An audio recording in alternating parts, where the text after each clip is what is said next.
Brigadier साहब देखिए, आप आर्मी ऑफिसर रहे हैं, इसलिए हमने आपसे वो टारगेट्स नहीं पूछे, क्योंकि आपके मुंह से अगर निकलेगी बात तो लोग समझेंगे कि ये तो हम तो आपसे पूछ लिए। हाँ, नहीं तो नहीं नहीं वो हम नहीं पूछते ना, क्योंकि नहीं वो जाहिर है कि he is a retired person, तो he is here in his private capacity. वो कोई इतने शानदार आर्टिकल्स लिख रहे हैं, वो कहां से रिटायर्ड हो गए सर? नहीं, देखिए सर्विस से तो और रिटायर्ड हुआ पाकिस्तान की मिलिट्री और रिटायर्ड, कैसी बात कर दी है सर? पाकिस्तान की है। मिलिट्री रिटायर्ड नहीं होती। नहीं नहीं नहीं, हम तो नहीं, लेकिन ही I'm in my 18th year of retirement. Ji.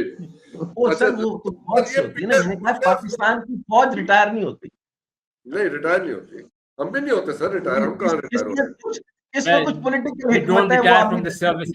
But the service of Pakistan से हम रिटायर नहीं होते कभी भी, ये तो सही नहीं है। सर, हम भी नहीं रिटायर हो रहे ना। तो ये सर, ये पीएफ की आज हमने देखा मशकें भी हुई हैं मोटरवे के ऊपर, तो दिस इज ये क्या सिग्नल होता है? शोइंग रेडीनेस, और जरा धमका रहे हैं वहां पे बुरा, इंडिया में बुरा फील हो रहा है इससे। सर एक मैं आपसे बिल्कुल, धमकाना क्या होता है? हम धमकाते नहीं है, करते हैं। मैं आपको ये बात बता रहा हूँ, ये इसमें मुझे गारंटी है, हम धमकाते नहीं है। पानी बंद किया, हम पागल हो जाएंगे। नहीं सर, वो बात सही है आपकी कि ये दो धमकाने वाली बातें, दिस शोज योर रेडीनेस। एक बात तो ये है कि ये बताता है कि हम जाग रहे हैं और हम तैयार हैं और हम मालूम है कि सकते हैं। और जैसे मैंने पहले अर्ज किया ना कि कंटिजेंसी प्लानिंग का मकसद ही यही है कि वो तमाम पॉसिबल एवेन्यूज, जो वो तमाम पॉसिबल वेपन सिस्टम्स, वो तमाम पॉसिबल अटैक ऑप्शंस, हाइपोथेसिस जो है जो कि वो इस्तेमाल कर सकते हैं हमारे पर हमलावर होने के लिए, उन सब को हम पहले तो बनाते हैं, हाइपोथेसिस बनाते हैं, उनको फिर स्टडी करते हैं, एनालाइज करते हैं, फिर उनको जब वो फाइनलाइज हो जाते हैं, even go up to rehearsing them. तो जब खुदा ना खास्ता ऐसी कोई बात हो, तो ऐसा नहीं है कि मतलब हमें बिल्कुल उन्होंने सरप्राइज कर दिया, ऐसा नहीं होगा इंशाल्लाह। और अभी रही बात कि वो आपने जैसे कहा कि एयरफोर्स ने अभी अपना वो डेमोन्स्ट्रेट किया है उनकी रेडीनेस जो है, और तो इससे हमें ये एक बात का और मैं ख्याल में यहाँ पे अगर हम जिक्र करते हैं तो वो गैर मुनासिब नहीं होगा कि पाकिस्तान और हिंदुस्तान में एक बहुत ही एक डेलिकेट किस्म का और बहुत ही स्ट्रेटेजिक किस्म का एक बैलेंस है, एक स्ट्रेटेजिक बैलेंस मेंटेन हो रहा है, जिससे मुराद ये है कि हिंदुस्तान को कभी भी कोई इतनी ओवरवेलमिंग सुपीरियॉरिटी नहीं होगी पाकिस्तान के ऊपर कि वो पाकिस्तान के ऊपर चढ़ दौड़े और उसको बिल्कुल कोई रेजिस्टेंस ना मिले, कोई अपोजिशन ना मिले। तो जो हमारे फोर्स रेशियोज जो हैं, जो हमारी रिलेटिव स्ट्रेंथ जो है, वो हमेशा पाकिस्तान ने इस तरह से मेंटेन की है कि इंडिया के लिए मुमकिन ही नहीं है कि वो इस नीयत के साथ हमलावर हो कि वो पाकिस्तान को ओवररन कर सकता है। अगर हिंदुस्तान को, जैसे वो हमारे चंद एक एनालिस्ट ने अपने प्रोग्राम्स में भी कहा है कि अगर हिंदुस्तान को आज यकीन हो जाए कि वो पाकिस्तान को ओवरवेलम कर सकते हैं, ओवररन कर सकते हैं, तो मेरी यकीन करें कि वो कल सुबह सनराइज का इंतजार नहीं करेगा। और अगर 70 साल से वो कह रहे हैं कि सो कॉल्ड पीओके को हम ले लेंगे, अभी अभी क्या what's the problem, why haven't you taken it so फार?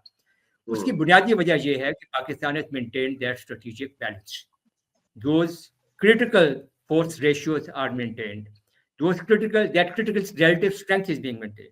और अभी आप ये देखते हैं कि हिंदुस्तान की कन्वेंशनल फोर्सेस की तादाद हमसे ज्यादा है, उनकी जो टेक्नोलॉजिकल जो हथियार उनके पास है, इक्विपमेंट उनके पास है, वो हमसे ज्यादा है, S-400 है, नए जहाज हैं, ब्ला ब्ला ब्ला, वो सब कुछ है। तो अगर ये मैं बहुत पहले भी कह चुका हूँ, अगर हिंदुस्तान की, ये अगर मैं हाथ से आ जाऊँ, कन्वेंशनल फोर्सेज यहाँ पे हैं और पाकिस्तान की स्ट्रेंथ वाइज, नंबर वाइज यहाँ पे हैं, तो ये गैप हम कैसे कवर करते हैं? This gap is covered by your strategic assets. अभी आप समझिए मेरी बात, तो प्लीज गौर से सुनिएगा, this is very serious business. और ये है, this gap, let me gate my hands right here, this gap is covered by the strategic assets. मैं लिखता भी रहा हूं और कहता भी रहा हूं कि I call them the equalisers, because they equalise the odds for Pakistan. अब अगर हम जब हम स्ट्रेटेजिक बैलेंस की बात करते हैं तो this is that strategic balance, this is that part of that full spectrum deterrence that keeps the enemy away from our borders. And on top of all this, will to fight. Weapon आपके पास हर तरह का हो, आपकी will ही ना हो। वो तो doctor साहब आप आ रहे हैं इंटेंजिबल्स के ऊपर, इंटेंजिबल्स आल्सो स्ट्रेटेजिक डेटरेंस की बात करें, उसको प्लीज कंटिन्यू कीजिएगा। बिल तो हम बाद में बताएंगे। जी सर। ये अभी तो ये दोनों चीजें मिला के कन्वेंशनल फोर्सेस, उसका हमारा जो रिलेटिव स्ट्रेंथ रेशियो है या ये फोर्स रेशियो या जो रिलेटिव स्ट्रेंथ जो है वो इस किस्म की हैं कि हिंदुस्तान को कभी भी ओवरवेलमिंग सुपीरियरिटी हमारे ऊपर नहीं हो सकती, ना in terms of man power, ना in terms of fire power, and fire power means including all source of fire power. और अगर वो समझते हैं कि उनके जो हैं कन्वेंशनल फोर्सेस के पास बहुत ज़्यादा न्यूमेरिकल सुपीरियरिटी है या टेक्नोलॉजिकल सुपीरियरिटी है, तो हमारे स्ट्रेटेजिक एसेट्स उसको इक्वलाइज कर देते हैं। The point here is that Pakistan has always does so and will always maintain such force ratios that will make any war against it economically, diplomatically and politically unfeasible for the enemy. Hindustan अगर ये सारे काम करना चाहता है तो बस शौक आए, कोई ऐसा मसला नहीं है। और आप एक गोली फायर करेंगे, ये 240 मिलियन लोग जो हैं ये सब अपने सियासी जो इख्तिलाफात हैं भूल जाएंगे, ये सब के सब एक जान बन के खड़े हो जाएंगे। And to do that and do Pakistan a favor और हम सबको यूनाइट कर दें, ये ऐसे हो जाएगा। तो मेरा कहने का मकसद ये है, पाकिस्तान को किसी भी सूरत में दिल बर्दाश्त लोगों को नहीं होना चाहिए, घबराना नहीं चाहिए, हौसला नहीं हारना चाहिए, और अपने ऊपर, अपने अल्लाह के ऊपर और अपनी अफवाज के ऊपर, अपनी गवर्नमेंट के ऊपर इनको भरोसा होना चाहिए कि इंशाल्लाह when the time comes not one Pakistani will let the nation down. I'm 100% sure of that. And much less the armed forces. Yes. Madam, charged up. चलिए, we are inching towards the closing time. Quickly, if you can share with us how precarious is the situation in the east for India.